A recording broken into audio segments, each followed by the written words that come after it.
Assalamualaikum warahmatullahi wabarakatuh. Pengurus Dewan Masjid seluruh Indonesia, pengurus masjid, dan kaum muslimin, para aktivis masjid dimanapun Anda berada.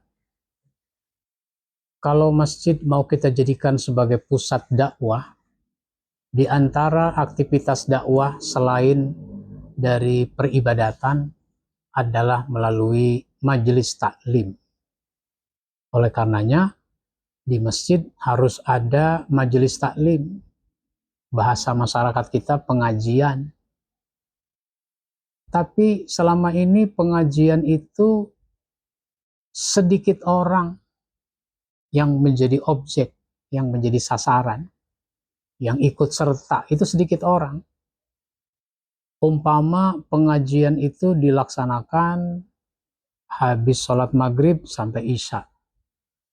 Yang sholat maghrib 4 saf. Yang ikut pengajian berapa saf? 1 saf. Paling banter 2 saf. Jadi sebenarnya kalau kita perhatikan sehari-hari, yang ikut pengajian, yang mendapatkan pembinaan, itu tidak lebih dari 5% total jamaah. Nah, ini sesuatu yang harus dievaluasi. Baik, selenggarakan majelis taklim.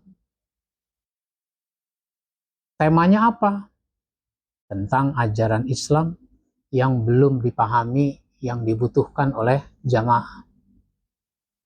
Sehingga banyak tema-tema yang bisa kita bahas dalam pengajian itu, agar jamaah mendapat tambahan ilmu.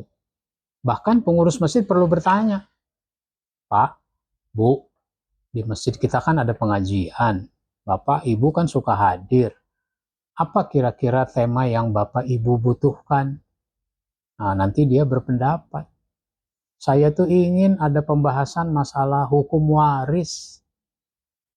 Apa itu hukum waris? Apa bedanya dengan hibah, dengan wakaf? Belum lagi zakat, infak, sedekah. Itu jelaskan satu-satu itu istilah itu.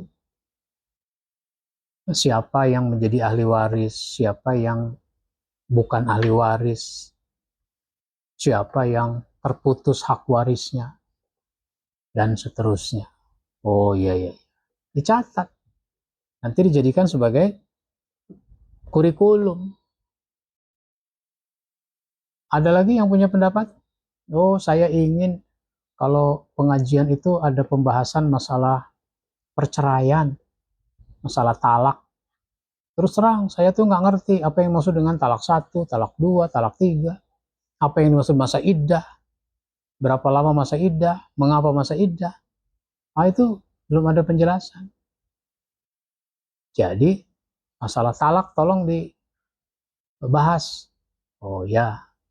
Nah, itu udah contoh-contoh bagaimana materi itu dibahas sesuai dengan kebutuhan jamaah berdasarkan masukan dari jamaah. Selama ini kan terserah ustadz. Jangan terserah ustadz. Nah, ustadz pun kalau diminta ceramah mestinya bertanya kepada pengurus. Saya ini pengajian kan jadwalnya sebulan sekali. Iya. Apa yang kira-kira perlu saya bahas? Nah, ya terserah ustadz aja. Nah, kalau terserah saya mau ngebahas dari buku yang saya tulis misalnya, atau dari buku yang ada. Misalnya saya suka ngisi pengajian, itu ngebahas materi ini. Be excellent, menjadi pribadi terpuji. Satu-satu dibahas. Akhlak pribadi muslim, satu-satu dibahas. Itu contoh. Nah, kemudian selain menentukan tema, menentukan waktu. Tanya jamaah kapan mereka bisa hadir di pengajian. Sebab bisanya jamaah itu belum tentu sama. Ada yang bisa hari Senin, ada yang bisa hari Selasa, ada yang bisa hari Rabu.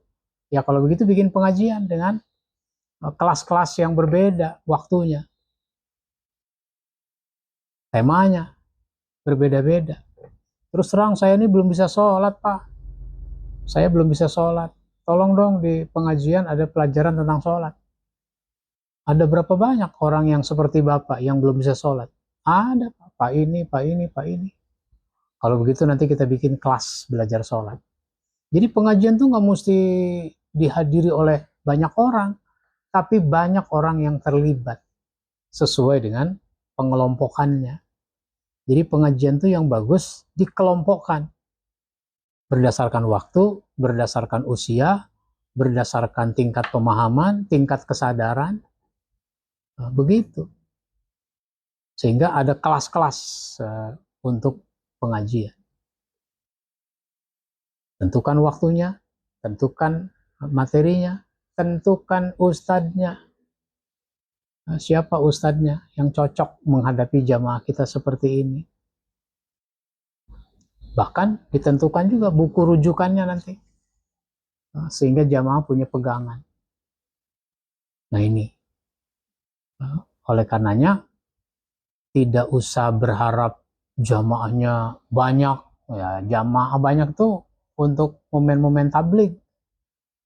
Misalnya peringatan Maulid, itu kan momentumnya tablik. Misalnya pengajian umum sebulan sekali, itu tablik. Nah itu diharapkan banyak. Tapi kalau pengajian sehari-hari, nggak apa-apa nggak banyak, tapi kelasnya yang banyak. Dengan waktu yang berbeda, tema yang berbeda. Itu diantaranya yang perlu disampaikan. Wassalamualaikum warahmatullahi wabarakatuh.